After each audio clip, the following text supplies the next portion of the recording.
My self SSC technical memo cursor Khurda road. आज हम लोग के वीडियो में बीएचएल मेमो का जो डिस्प्ले यूनिटी है, जो डीडीयू बोलते हैं हम लोग, उसका रिगार्डिंग सारी जानकारी आप लोग को देंगे। कि देखिए, मैं अभी ये गाड़ी में बैटरी ऑन कर चुका हूँ और ड्राइवर में जाके लॉगिन कर चुका हूँ। अभी देखिए, ये डिस्प्ले है। डिस्प्ले में ऊपर जो पोर्शन है वहाँ पे आप लोग को OHC वोल्टेज यहाँ पे दिखा रहा है। यहाँ पे MR और BP का जो है वो दिखा रहा है। और उसके बाद आपको नीचे में 2 यूनिट दिखा रहा है। और एक पार्ट में यहाँ पे कुछ कोच नंबर आ रहा है और कुछ इवेंट जनरेट हो रहा है और नीचे में सारे आइकन है।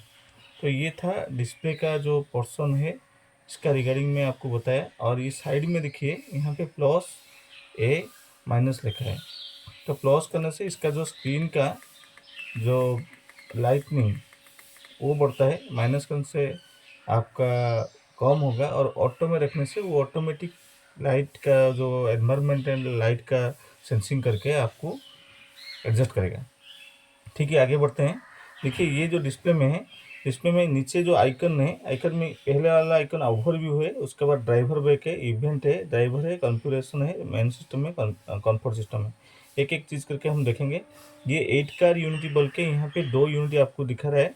ये एक यूनिटी है, दूसरा एक यूनिटी है। ये आगे वाला जहाँ पे कैब ऑक्यूपेशन किया है, ये लीडिंग है और पीछे वाला ट्रेलिंग है। अगर मैं डिस्प्ले में कुछ दिखना चाहता हूँ तो मैं पहले इसी का ऊपर टच करूँगा, तो मुझे अभी इस टाइप का स्क्रीन दिखेगा कि लीडिंग से जहाँ पे आपका कैब ऑक्यूपाई हुआ है वहाँ से ये DMC का दिखा रहा है पूरा आइकन। उसका बाद TC1, TC2, TC3 का। तो ये आइकन के बारे में आपको मैं पूरा डिटेल्स बताऊंगा अभी। देखिए, इसमें अभी ये जो स्क्रीन में हमको क्या हेल्प मिलेगा कि इसमें जैसे कि ब्रेक बाइंडिंग हुआ है, जैसे कि आपका SCP हुआ है, उसका रिगार्डिंग आपको इसमें मतलब आपको सारी इन्फॉर्मेशन मिल जाएगा।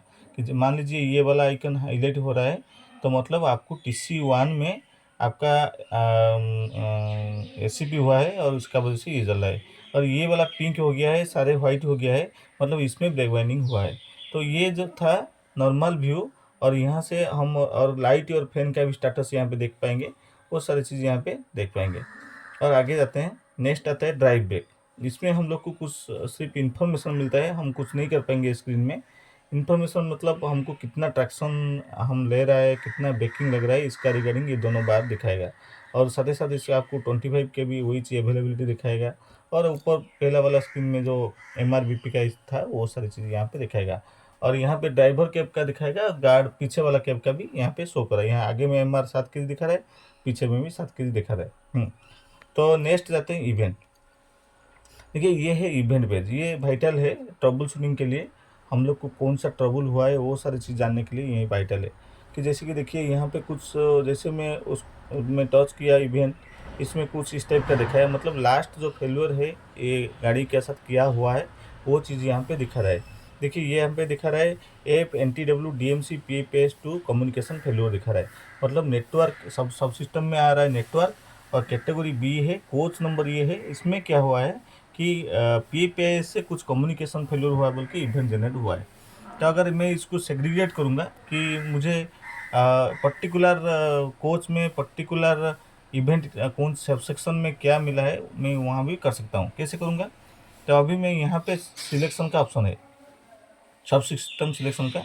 तो जैसे सब सिस्टम सिलेक्शन का मैं ऑप्शन दबाया, मेरा पास बहुत सारा आइकन खुल गया है। जैसे कि BBR black banding register, COL मतलब कूलिंग का है, ये कम्युनिकेशन का है, ये हाई वोल्टेज सिस्टम का है, ये लाइट फैन सर्किट का है, ये हो गया आपका LVS का है, ये मोबाइल कम्युनिकेशन का।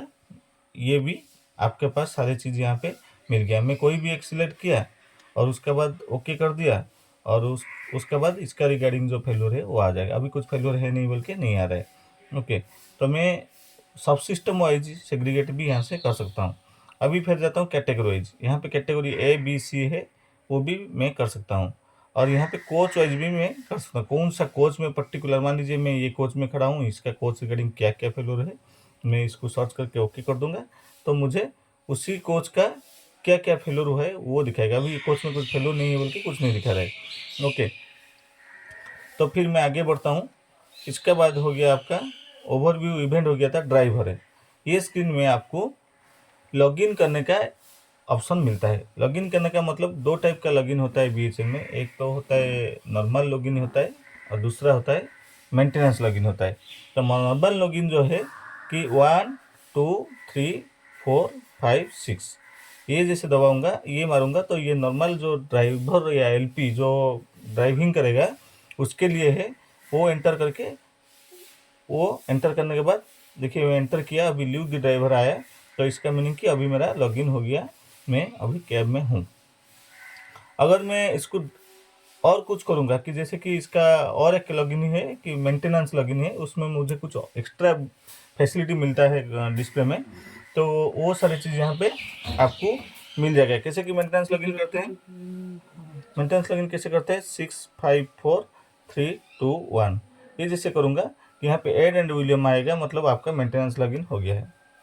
तो मैं अभी इसको आपको नॉर्मल लॉगिन करके आगे बढ़ेंगे। हाँ, नॉर्मल लॉगिन करने के लिए मुझे ड्राइवर में जाना पड़ेगा और 1 2 3 4 5 6 डालना पड़ेगा, उसके बाद एंटर करना पड़ेगा, नॉर्मल लॉगिन हो गया।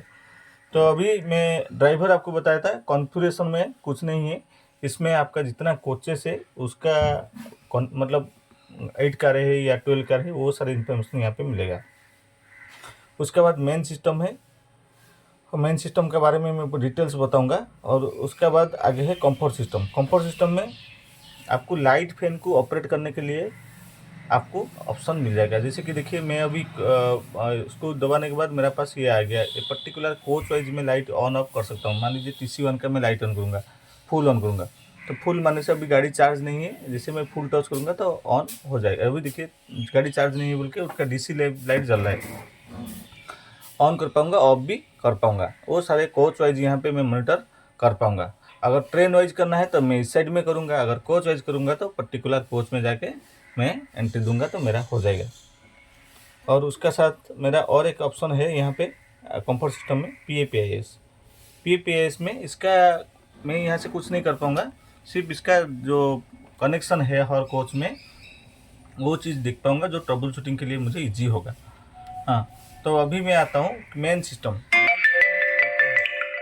देखिए मेन सिस्टम में जैसे क्लिक करता हूँ, मेरा पास ऑप्शन इतना मिल जाता है कि जैसे कि आपका ओवरव्यू है। ओवरव्यू तो मैं आपको बताया था, ये ओवरव्यू पेज है, उसमें कुछ है नहीं। मैं मेन सिस्टम में फिर वापस हूँ, हाई वोल्टेज सिस्टम में टच करूँगा। हाई वोल्टेज टच जैसे करता हूँ, मेरा पास इस टाइप का स्क्रीन खुलता है। और इस स्क्रीन में मैं और थोड़ा डिटेल जाने के लिए मैं इंडिविजुअल DMC वाइज क्लिक करूँगा। जैसे मैं क्लिक किया, देखिए मेरे पास एक फिगर खुल गया है कि जो ब्लॉक डायग्राम जो जनरली पढ़ते हैं उसी टाइप का है। कैसे 25 kV आता है ट्रांसफार्मर को, ट्रांसफार्मर के बाद ट्रैक्शन कन्वर्टर को जाता है, उससे ऑक्सिलरी कन्वर्टर को जाता है। वो सारी चीज़ ऑनलाइन में आप मॉनिटर कर पाएंगे इसमें। ये था ट्रैक्शन का। अगर ऑक्सिलरी का क्लिक करूँगा तो इस टाइप का ऑक्सिलरी का मुझे भी वोल्टेज दिखाएगा, ऑनलाइन में दिखाएगा। और मैं ट्रैक्शन में अभी ये जो दिखा रहा है लीडिंग मोटर कोच का दिखा रहा है। अगर मैं ट्रेलिंग मोटर कोच का स्टेटस देखूंगा तो यहाँ पे सिंपली क्लिक करूँगा तो मेरा मुझे ट्रेलिंग मोटर कोच का भी स्टेटस दिखाएगा। जैसे देखिए अभी पेंटो उठा है तो मैं अभी VCB क्लोज करता हूँ। जैसे मैं VCB क्लोज किया, यहाँ पे VCB क्लोज का सिंबल ऑन हो जाएगा। उसके बाद ट्रांसफार्मर का ये वाला फ्लो शुरू हो जाएगा, ब्लू हो जाएगा, वो सारी चीज़ हो जाएगा। यहाँ पे रिसीविंग वोल्टेज जनरेट हो गया और ऑक्सिलरी वोल्टेज जनरेट हो गया, वो सारी चीज़ मुझे यहाँ पे दिखा रहा है। तो मैं VCB ट्रिप करता हूँ। हाँ, अभी देखिए जैसे VCB ट्रिप किया मैंने, वो फिर सारी चीज़ अब नॉर्मल हो गया। तो अभी मैं फिर बैक करता हूँ आपको जहाँ पे मैं आया था। मेन सिस्टम के बाद हाई वोल्टेज था यूनिटी आइसोलेशन। तो यूनिटी आइसोलेशन जो है स्विच जो है डिस्प्ले में, यहाँ पे मुझे यूनिटी और पर्टिकुलर यूनिटी को आइसोलेट करने के लिए मुझे ऑप्शन मिल जाता है। जैसे कि लॉगिन नॉर्मल लॉगिन में मुझे सिर्फ पर्टिकुलर कोच का पर्टिकुलर यूनिट का आइसोलेशन करने के लिए मुझे ऑप्शन मिल जा रहा है। तो यहाँ पे आइसोलेट है, नॉर्मल हाईलाइट नहीं हो रहा है। जैसे मैं आइसोलेट दबाता हूँ, ये आइसोलेट जो लीडिंग वाला मोटर कोच अभी मेरा आइसोलेट हो जाएगा। थोड़ा देर वेट करने से वो ब्लैक हो जाएगा। अभी देखिए ब्लैक हो गया, मतलब ये आइसोलेट हो गया। और मैं इसको नॉर्मल करना चाहता हूँ, सिंपली फिर इसको नॉर्मल वाला को टच करूँगा तभी फिर मेरा नॉर्मल हो जाएगा। थोड़ा वेट करने से ये नॉर्मल हो जाए, नॉर्मल हो गया। हाँ, तो ये था आइसोलेशन और नॉर्मल का प्रोसीड्योर यूनिटी आइसोलेशन में। तो फिर उसके बाद जाते हैं ब्रेक टेस्ट। ब्रेक टेस्ट में क्या होता है कि जैसे कि हम लोग को में ब्रेक टेस्ट करते हैं नॉर्मल ट्रैक्शन लेके, यहाँ पे इस टाइप का फैसिलिटी है नहीं। आप लोग के लिए सारे कोच में ब्रेक लग रहा है नहीं लग रहा है वो सारी चीज़ देखने के लिए आपको यहाँ पे ब्रेक टेस्ट का मतलब ऑप्शन है, आप कर सकते हैं। वो कैसे करेंगे, देखिए इसमें साइड में लिखा टिक टिक टिक टिक मरा है, मतलब ये अगर सेटिस्फाई कंडीशन सारी चीज़ है तो आप ब्रेक टेस्ट कर पाएंगे। जैसे कि अभी देखिए मेरा पास जो है डिस्प्ले, उसमें मेरा जो डिमांड मांग रहा है कि मुझे ब्रेक टेस्ट करने के लिए वो सारी चीज़ें अवेलेबल मेरा है, इसलिए वो सारी चीज़ ठीक है। तब मैं अभी ब्रेक टेस्ट करूँगा कि स्टार्ट दबाऊँगा। मैं जैसे स्टार्ट दबाया अभी देखिए मेरा ब्रेक टेस्ट शुरू हो गया। हाँ, ब्रेक ऑटोमेटिकली ब्रेक लगेगा और ब्रेक भी रिलीज होगा। देखिए इसको मॉनिटर में कैसे करूँगा, ये मॉनिटर को टच करूँगा तो सारे हर कोच का ब्रेक एप्लीकेशन एंड रिलीज देखिए हो रहा है यहाँ पे, और फिर भी ऑटोमेटिकली फिर डाउन हो रहा है। देखिए इसका ब्रेक अप्लाई हो रहा है, रिलीज हो रहा है। हाँ, तो यहाँ से मैं पूरा हर कोच का सारे चीज़ में देख पाऊँगा। हाँ, मेन सिस्टम जाता हूँ, जहाँ पे आया था मैं उधर चले जाता हूँ। ब्रेक टेस्ट था। तो ये ब्रेक टेस्ट में मुझे इस टाइप का ब्रेक का अगर सही रहा सारे चीज़ तो फिर ठीक हो जाएगा, नहीं तो ब्रेक कोई इशू है तो फिर ये क्रॉस हो जाएगा, आपको नहीं मिलेगा। और साथ ही साथ यहाँ पे एक ऑप्शन है मेरा पास होल्डिंग ब्रेक रिलीज़ करने के लिए। देखिए जो हमारा नॉर्मली होल्डिंग ब्रेक का इशू होता है, कभी कभी हमको रिलीज़ करना पड़ता है। देखिए अभी ब्रेक फेल हो गया बोल के आ रहा है, मतलब ब्रेक में कुछ इशू है बोल के अभी मुझे बता रहा है। तो मैं फिर उसको कॉन्टैक्ट करूँगा सेड को, इसको कैसे सॉल्व किया जाए। तो अभी देखिए ये होल्डिंग ब्रेक रिलीज़ के लिए यहाँ पे ऑप्शन है। तो आपको होल्डिंग ब्रेक रिलीज़ करना है तो आपको ब्रेक टेस्ट में जाके ओवरव्यू से मेन सिस्टम के बाद ब्रेक टेस्ट, वहाँ पे जाने से आपको ब्रेक टेस्ट का ऑप्शन मिल जाएगा। उसके बाद ईपी ब्रेक है। ईपी ब्रेक में यहाँ पे मुझे जैसे मैं क्लिक करता हूँ कि सारे कोच का जो ब्रेक कहाँ पे लगा है कहाँ पे नहीं लगा है वो सारी चीज़ मुझे दिखा रहा है। और यहाँ पे अगर कोई ब्रेक बाइंडिंग हुआ तो मैं यहाँ से आइसोलेट कर सकता हूँ, यहाँ पे आइकन हाईलाइटेड है, कर सकता हूँ। ये अभी जो दिखा रहा है 4 कोच का दिखा रहा है, इसको टच करूँगा तो पीछे 4 कोच का मुझे दिखाएगा। तो ईपी ब्रेक के बाद मैं आता हूँ एयर स्प्रिंग। एयर स्प्रिंग में कुछ नहीं है, इसमें आपको सिर्फ एयर स्प्रिंग का प्रेशर कहाँ पे कितना है वो चीज़ दिखाएगा आपको, और इसमें कुछ कर नहीं पाएंगे, हाँ कर दिखाएंगे। उसके बाद बीपीएमआर जो है इसका गवर्नर है। जैसे लोगों में 8 GB वगैरह लगता था, यहाँ पे मतलब सेंसर लगा हुआ है, ये दोनों दिखा रहा है। जब ज़रूरत पड़ता है कि हम एडवाइस करते हैं एलपी लोग को बीपीएमआर को ओवरराइड करने के लिए, तो आपको यहाँ पे ओवरराइड करना पड़ेगा।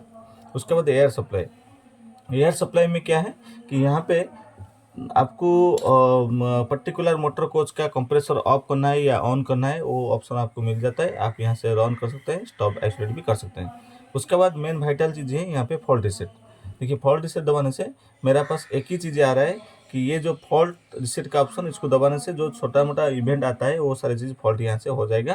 साथ ही साथ अगर इसमें नहीं कर पाए तो यहाँ पे देखिए एक स्विच है, इसको अगर 8 सेकंड दबाऊंगा तो मेरा फॉल्ट रिसेट हो जाएगा। ये था normal login procedure of the BHEL. अगर मतलब इसको छोड़ने के बाद जैसे मैं मेंटेनेंस लॉगिन करता हूँ, मुझे कुछ ज़्यादा ऑप्शन मिल जाता है कि जैसे कि क्रिटिकल रिसेट देना है, ज़्यादा मेजर फेलियर हो गया था हमको क्रिटिकल रिसेट देना है, वो सारी चीज़ के लिए, और एयर स्प्रिंग आइसोलेशन करना है, वो सारी चीज़ के लिए मुझे मेंटेनेंस लॉगिन करना पड़ेगा। जैसे देखिए मैं अभी मेंटेनेंस लॉगिन करता हूँ। मेंटेनेंस लॉगिन करने के लिए मुझे ड्राइवर में जाना पड़ेगा, यहाँ पे 6 5 4 3 2 1 एंटर करना पड़ेगा। एंटर करने से एड एंड विलियम आया तो मेरा अभी मेंटेनेंस लॉगिन हो गया। जैसे मेंटेनेंस लॉगिन हुआ तो मैं फिर जाके मेरा पास मेन सिस्टम में जाता हूँ, बाकी सारी चीज़ सेम है। यहाँ पे कुछ अलग चीज़ मिल रहा है कि जैसे मैं मेन सिस्टम में गया तो देखिए लास्ट टाइम जो नॉर्मल लॉगिन में मुझे सिर्फ ये पर्सन दिखा रहा था, ये नीचे नहीं दिखा रहा था। अभी मतलब मुझे और एक ऑप्शन मिल गया कि मैं बग्गी आइसोलेशन कर सकता हूँ। जैसे कि कोई बग्गी ट्रैक्शन मोटर ख़राब हो गया, पर्टिकुलर मोटर को उसका बग्गी को आइसोलेट करना चाहता है, तो यहाँ पे आइसोलेट ए मतलब ट्रैक्शन मोटर 1 2, आइसोलेट बी मतलब ट्रैक्शन मोटर 3 4, ये सारी चीज़ यहाँ से मैं कर सकता हूँ। हाँ, तो पर्टिकुलर वो कोच का बग्गी में यहाँ से आइसोलेशन कर सकता हूँ, जो मेंटेनेंस लॉगिन में पॉसिबल है, नॉर्मल लॉगिन में पॉसिबल नहीं है। तो इसको छोड़ने के बाद यूनिटी आइसोलेशन भी सेम है, आपका ब्रेक टेस्ट में भी सेम है, ईपी ब्रेक में भी सेम है। तो ईपी ब्रेक में देखिए पार्किंग ब्रेक ओवरराइड का यहाँ पे ऑप्शन मिल रहा है। बाकी लॉगिन नॉर्मल लॉगिन में भी ऑप्शन था, मैं वो बताया नहीं था आपको, तो यहाँ पे भी ऑप्शन है। उसके बाद एयर एयर स्प्रिंग में कुछ मुझे एक्स्ट्रा ऑप्शन मिला है कि जैसे कि हमारा गाड़ी में जो एयर स्प्रिंग फेल्योर होता है कभी कभी, फेल्योर मतलब दो टाइप का फेल्योर है, एक फिजिकल डैमेज होता है तो लीकेज हो जाता है, और नहीं तो दूसरा क्या होता है, सेंसर फेल्योर होता है। नॉर्मली लीकेज नहीं होता है, कुछ प्रॉब्लम नहीं है, मतलब जो एयर स्प्रिंग में अंदर में प्रेशर है, सारी चीज़ होने के बाद भी आपको वी मैक्स 60 दिखा रहा है, उसी कंडीशन में आपको ओवरराइड करना पड़ेगा। तो लेकिन फिजिकली आपको पहले एक बार चेक करना पड़ेगा, उसके बाद मेंटेनेंस लॉगिन करके यहाँ पे ओवरराइड का ऑप्शन आपको मिल जा रहा है, तो आप कर सकते हैं। कि जैसे कि मैं नेक्स्ट मारता हूँ तो दूसरा पीछे वाला कोच का दिखा रहा है, और ये मारता हूँ तो मेरा आगे वाला 4 कोच का दिखा रहा है। जो मुझे जिसका ज़रूरत है उधर जाके मैं एयर स्प्रिंग का आइसोलेशन का या ओवरराइड कर सकता हूँ। और बाकी है इसके बाद बीपीएमआर है, एयर स्प्रिंग है, ये सब सारी चीज़ नॉर्मल है, इसमें कुछ अलग नहीं है। जो मेंटेन नॉर्मल लॉगिन में था वो सेम है। अभी फॉल्ट रिसेट, ये एक वाइटल चीज़ है। गाड़ी में कुछ फॉल्ट होता है तो हमको मेंटेनेंस रिसेट देना पड़ता है, तो वो कंडीशन में आपको मेंटेनेंस लॉगिन करके यहाँ पे जाके इसको 3 सेकेंड और उसको 3 सेकेंड दबाने से आपका मेंटेनेंस रिसेट, जो फॉल्ट इवेंट नॉर्मल इवेंट जाके लॉक हो जाता है, वो सारी चीज़ क्लियर हो जाएगा और आपका ट्रेन बढ़िया चलेगा। तो ये था हमारा डिस्प्ले का ऊपर व्यू। Okay, thank you.